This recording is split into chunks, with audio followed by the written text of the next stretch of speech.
Zuzik. Hello, I'm with Zuzik today, and I just happened to walk by an exhibit on church Russism. Russism is a Ukrainian word that combines fascism with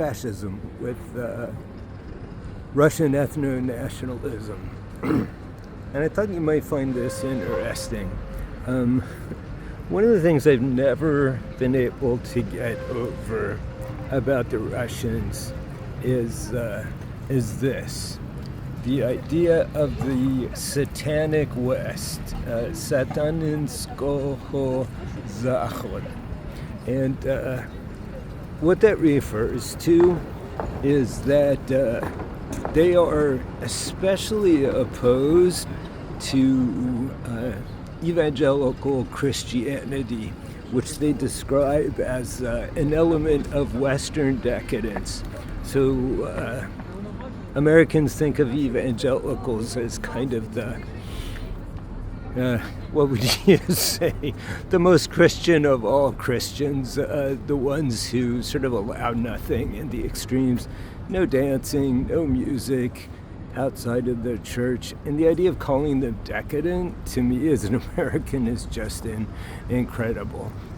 This part of the exhibit is about the church in the service of the empire. And that goes, Zuzik is growling at another dog. That goes back certainly to the Russian Empire under the Tsars, but also the Russian Empire under communism and Stalinism. Some notable things on this are this incredible scumbag, and I say he's a scumbag because he was an informer for the NKVD. This is his handler. The NKVD was the second of the Russian secret services after the Cheka. They were horrific murderers. I don't know any other way to put it. And to me, the idea of a priest informing on people to the NKVD, which is probably going to kill you, it's just absolutely horrific. This part is about imperial propaganda in the Russian church. We see here Alexander Dugin. He is, I would say, the best known of the Russian ethno-nationalist, intellectuals. This talks about his time in the Black Order of the SS. He refers to Hitler, that is Hitler, as heroem traditionalism, a hero of traditionalism. I don't know what to say about that. It's not a great representative of Christianity.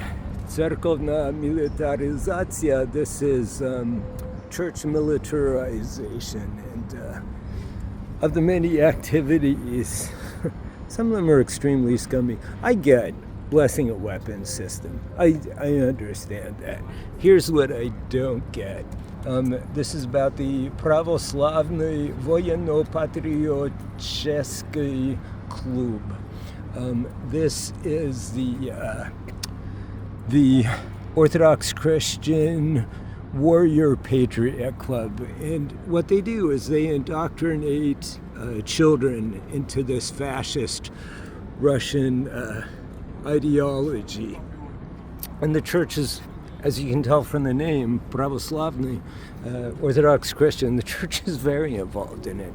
Moskovsky Patriarchat u Vine proti Ukraine, that means the Moscow Patriarchate in the war against Ukraine.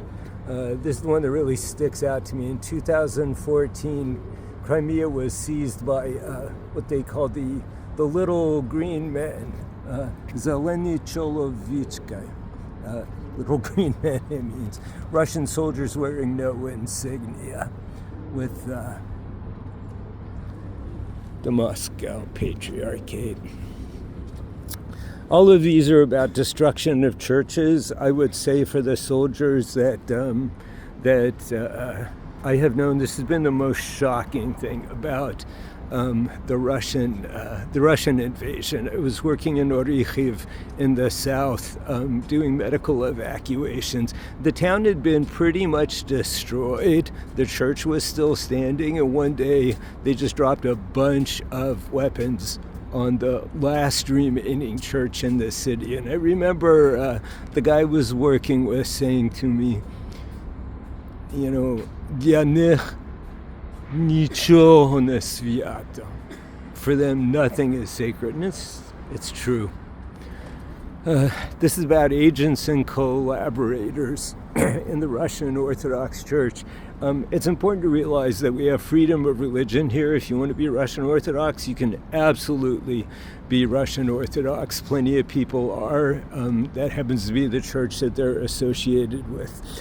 What's not legal is active collaboration with the occupier. And, we also have freedom of speech here. Absolutely. You can say what you think, say what you believe. That's part of the Ukrainian, that is enshrined in the Ukrainian constitution. You cannot actively work against Ukraine. You cannot actively work for the occupiers. This, to me, in some ways, is one of the most horrible parts of this exhibit. That says, "Хто не з нами, той проти нас." He who is not with us is against us. And the thing about that is who they extend that to. This is a picture of a Ukrainian army chaplain on the 26th of February of 2022. He had gone to the east to boost the morale of Ukrainian soldiers. The Russians managed to grab him. This says here, they shot him right there, despite the robe and despite the cross on his breast, the chresna na hrudях, the pectoral cross. His body laid at the side of the road for 3 days because they would not let anyone come and pick it up. So, this is one of the things I find quite horrible. It makes me think of every religious war I've ever heard of, and we hope like hell that stuff is behind us, right? Not these guys. Хто не з нами, той проти нас. He who's not with us is against us. Wearing the robes, the clerical robes, church on your cross on your chest, doesn't matter to them. You're dead. So it's an aspect of the war, the Russian occupation, I find absolutely fascinating. I see I've been talking to you for 8 minutes. I apologize for that.